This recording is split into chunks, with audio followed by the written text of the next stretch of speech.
Jéhovah, Jésus-Christ, Saint-Michel, Dieu de Papa Ochofa, l'heure de ta parole a sonné.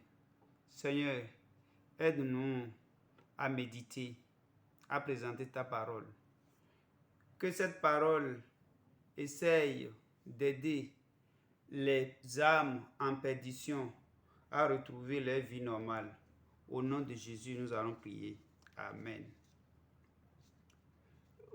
Ce jour, le 26 mai 2024, est une fête spéciale, la fête des mères. Qui d'entre nous ne vient pas d'une mère? Nous sommes issus d'une mère. Ça veut dire la mère a un rôle spécial dans la vie de chacun de nous. Comme le terme vient de le dire, enfant, votre devoir, vous avez le devoir inconditionnel d'entretenir votre maman. C'est-à-dire, nous avons l'obligation, s'efforcer à tout et chacun de nous d'entretenir nos mamans. Entretenir sa maman, c'est en fonction de son revenu. Ce n'est pas qu'on va aller voler pour entretenir sa maman, mais il y a le peu que l'on trouve, l'on a le devoir de faire assistance à sa maman. D'abord, si nous allons parler de la maman, si nous faisons un peu référence dans la Bible, il y a d'abord Ève qui est la mère de nous tous au commencement.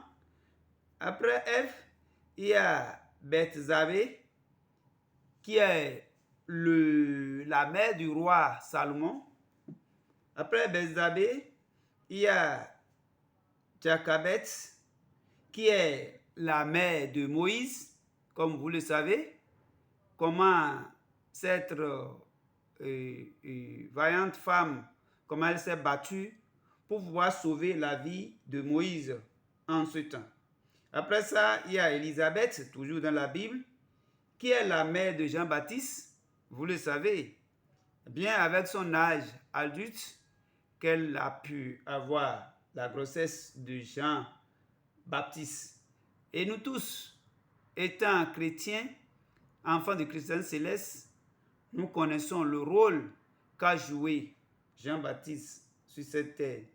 Après, notre reine-mère, Marie, qui est la mère de notre Sauveur, Jésus-Christ.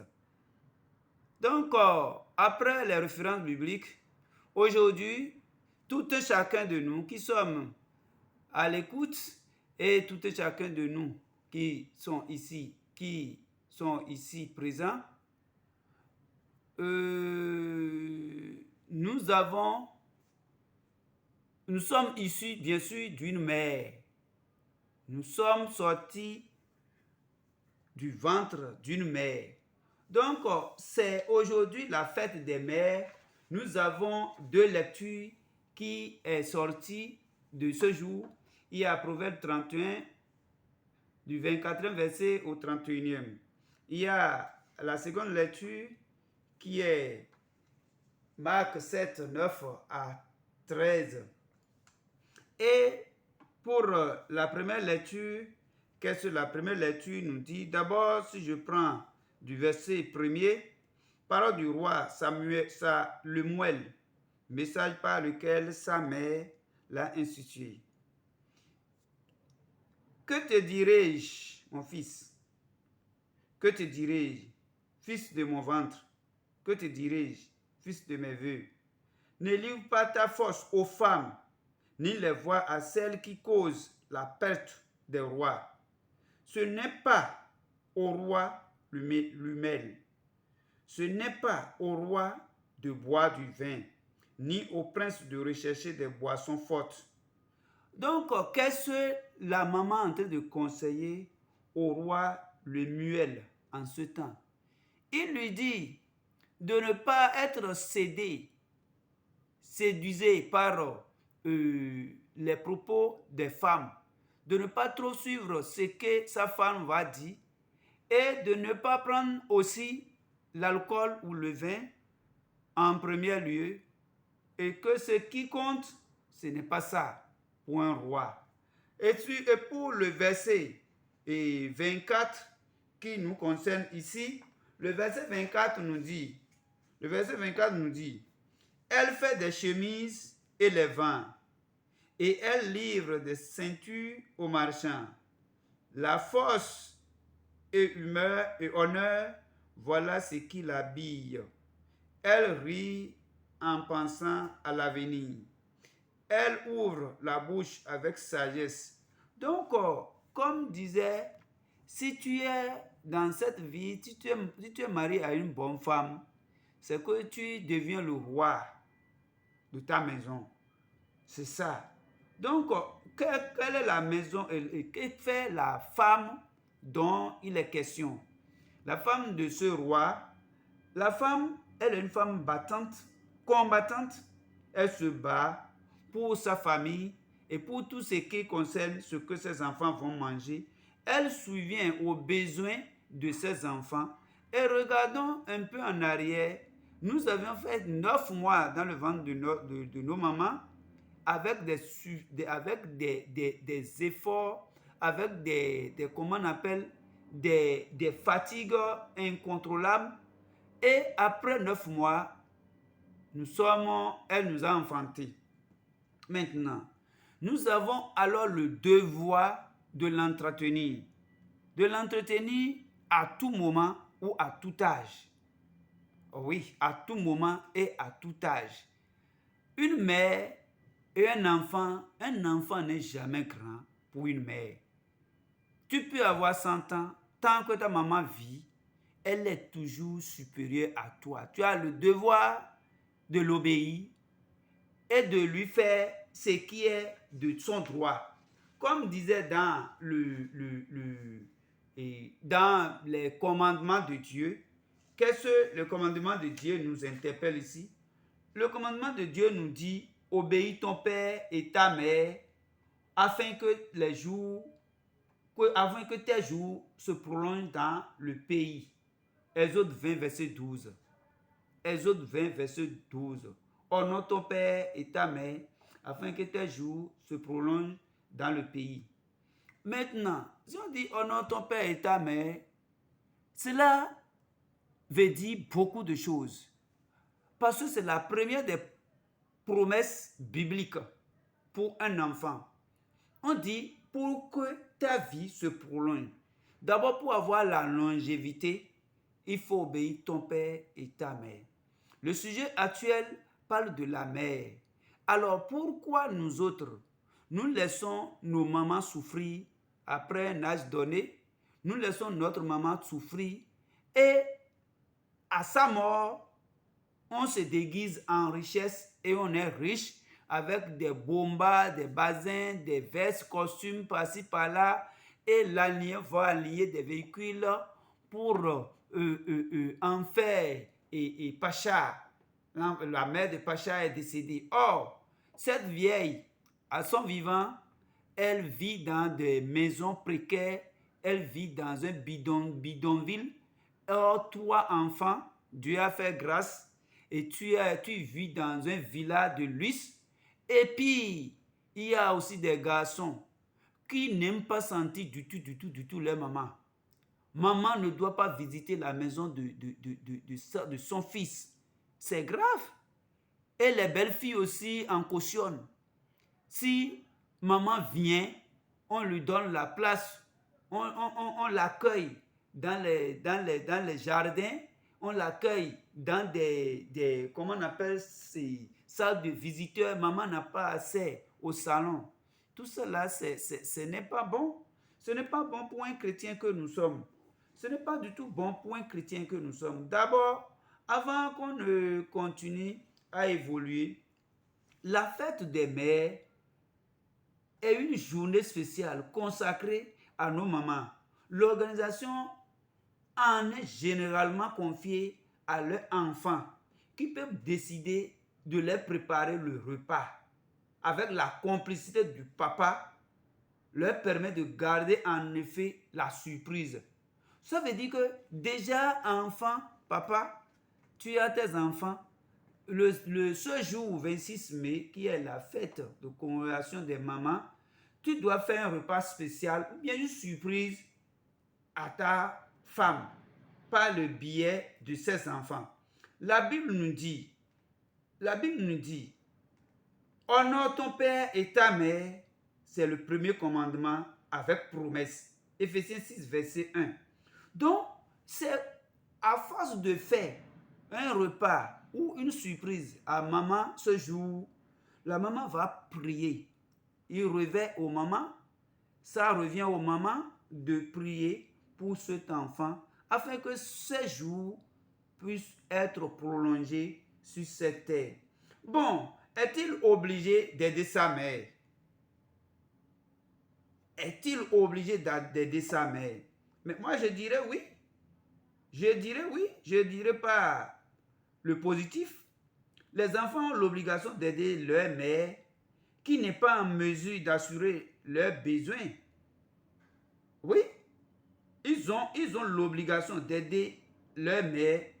Leur mère, ça c'est à coup sûr. Le manger, s'habiller, se loger, se soigner.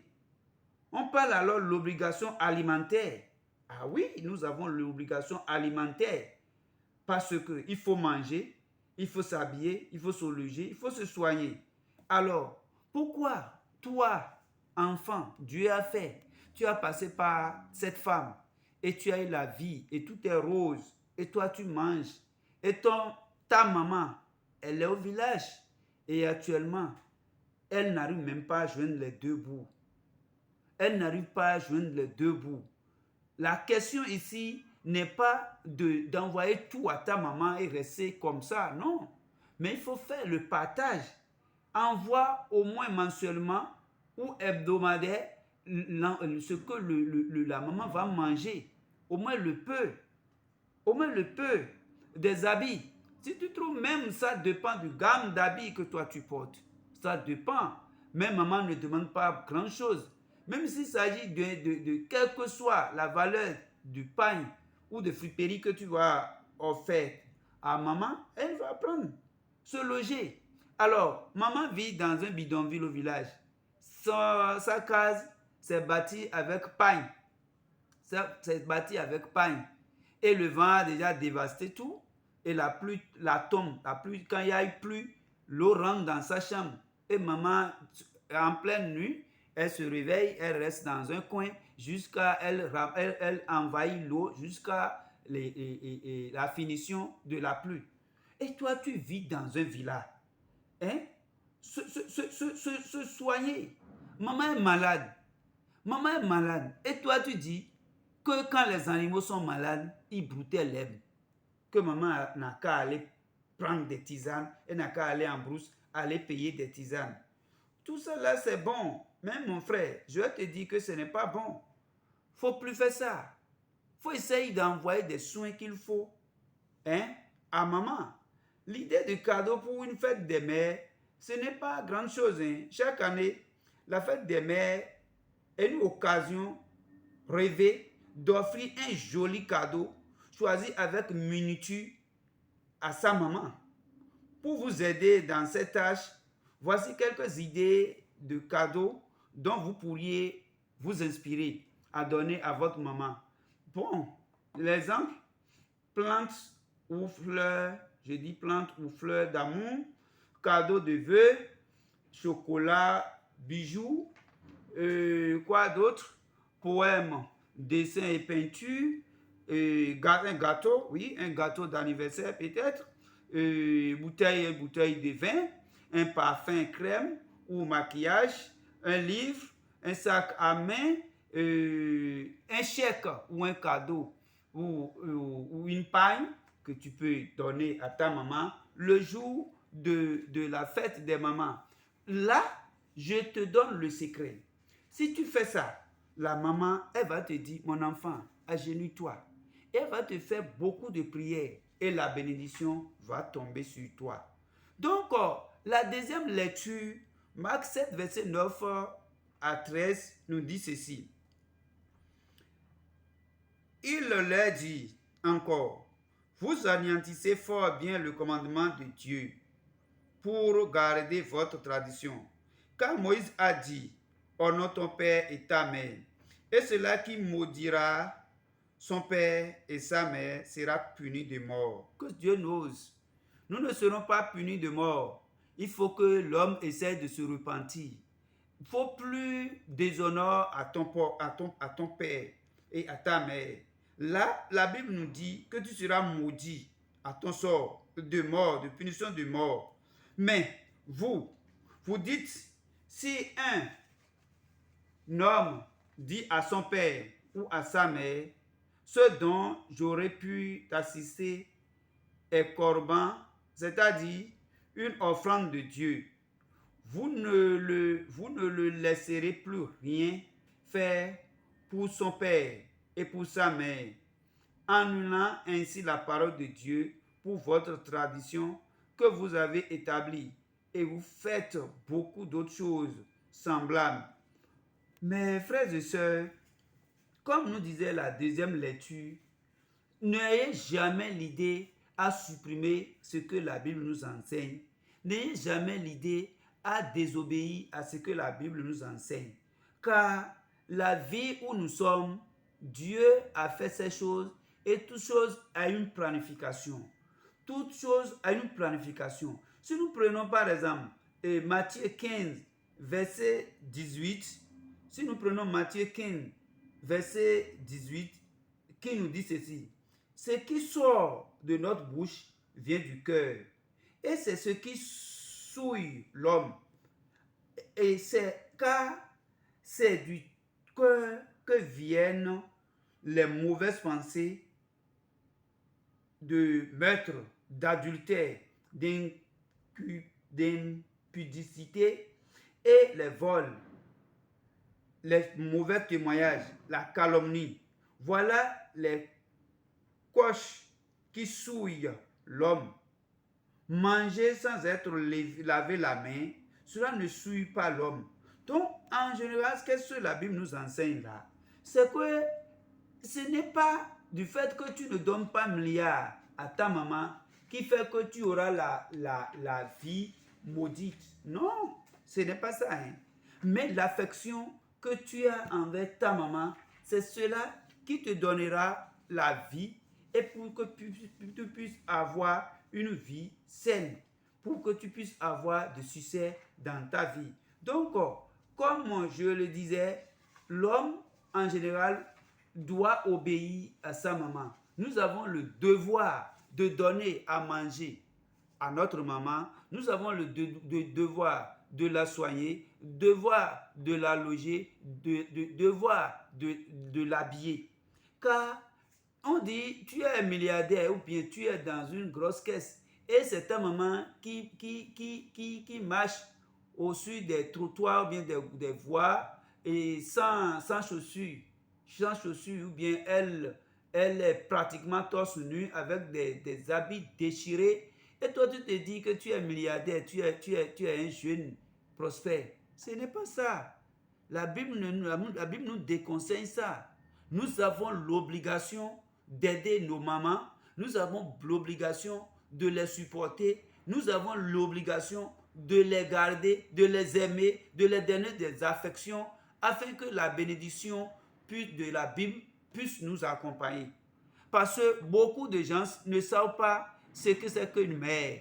Et beaucoup de gens essayent de renvoyer leur maman comme des enfants placés parce que sa femme n'a pas l'adhésion de sa maman ici. Et parfois, nous avons des sales histoires que nous racontons à nos femmes pour dire, ah, ma maman, quand elle m'a enfanté, elle m'a laissé, et c'est ci et ça. Et l'histoire là reste gravée dans la mémoire de nos femmes et aussi dans nos enfants. On ne veut pas sentir maman. Oh, toi, enfant céleste, fais ta part. fais ce qui est de ta part. Fais ce qui est de ta part. Même si ta maman t'a offensé lorsque tu étais petit. Aujourd'hui, que tu aies au moins le peu. Aujourd'hui, que tu puisses trouver à manger comme et tu puisses être rassasié.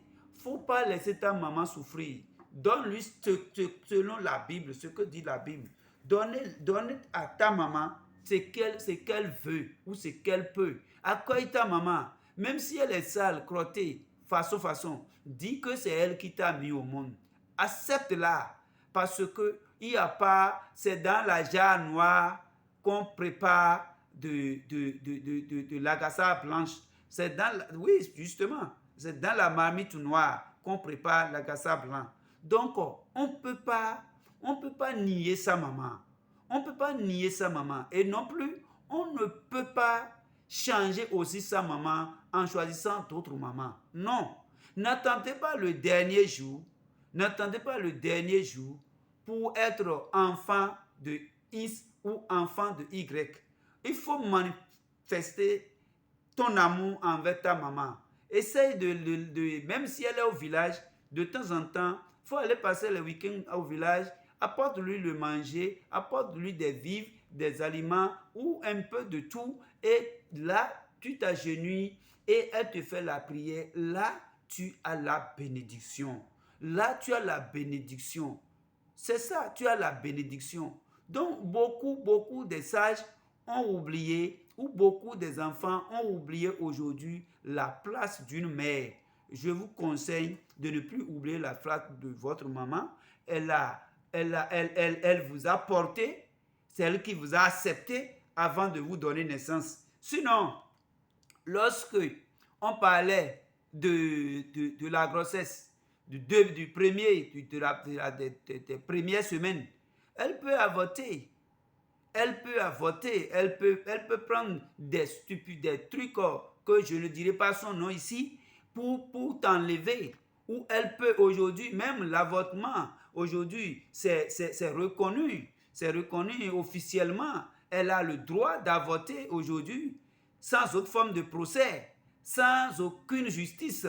Donc, si elle t'a accepté, elle t'a gardé au monde, tu as l'obligation du retour.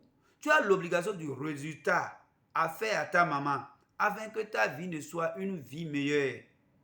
Chers internautes, chers fidèles, chers amis du christianisme céleste, je vous invite à ne jamais avorter, à ne jamais nier notre maman. Il faut que nous essayions d'apporter à tout moment et à tout bout de champ ce que l'on peut, notre devoir envers notre maman, il faut le faire. Aujourd'hui, le jour de la fête des mères, même si tu n'as pas l'argent pour payer une paille, alors paye quelque chose ou fais un bon repas, va aller voir ta maman, dis maman, oh bonne fête maman, et tu lui dis, ah maman, prends, c'est tout. Ben, ou bien tu as un petit monnaie, allez voir ta maman ce jour, agenouille-toi, ah maman, oh bonne fête de maman. Elle a déjà, c'est tout ce que la maman veut. Surtout nous qui sommes des citadins, et on se dit citadins, et au village, on laisse la maman là-bas, on ne veut pas aller voir maman au village, et on la laisse là-bas, elle est là-bas, elle souffre. Même si nous n'avons rien, et à première vue, si l'enfant attend peut-être le bruit de ton moteur, si c'est une voiture ou c'est une moto, et on dit, oh, papa, telle personne, l'enfant de tel fils, l'enfant de telle maman est venu, ah, le fils de telle maman est venu, maman de soulagement. Elle sait que, ah, oh, la vie là, ça veut dire que moi aussi j'ai quelqu'un qui se souvient de moi, qui s'est souvenu de moi, et il est venu me voir. Alors, c'est que ça leur donne une longue vie que d'être stressé à chaque fois. Parce que même si tu n'as rien, à première vue que maman attend le bruit de ton moteur, et il sait que son enfant est venu, elle a un courage indigne. Même si tu ne lui donnes rien, d'abord c'est suffisant. Et au retour, tu as le devoir de lui apporter tous les soutiens qu'il faut et prendre la bénédiction. Ce n'est pas moi qui le dis, ce n'est pas le prédicateur qui le dit, c'est la Bible qui le dit. Que tant que tu n'obéis pas à ta maman, tu ne peux pas avoir une longue vie sur cette terre. Chers internautes, nous allons nous arrêter là pour que nous fassions une réflexion à ce que nous venons de dire. Jéhovah, Jésus-Christ, Saint-Michel, l'Éternel Dieu Tout-Puissant, bénis notre parole, accomplis la mission pour que cette parole soit une parole de vie, pour que cette parole puisse changer des cœurs, des âmes qui sont en perdition, que tu les ramènes, que cette parole essaye d'affranchir des cœurs afin que le bon comportement puisse régner. Au nom et à l'amour de Jésus-Christ, nous allons prier. Amen.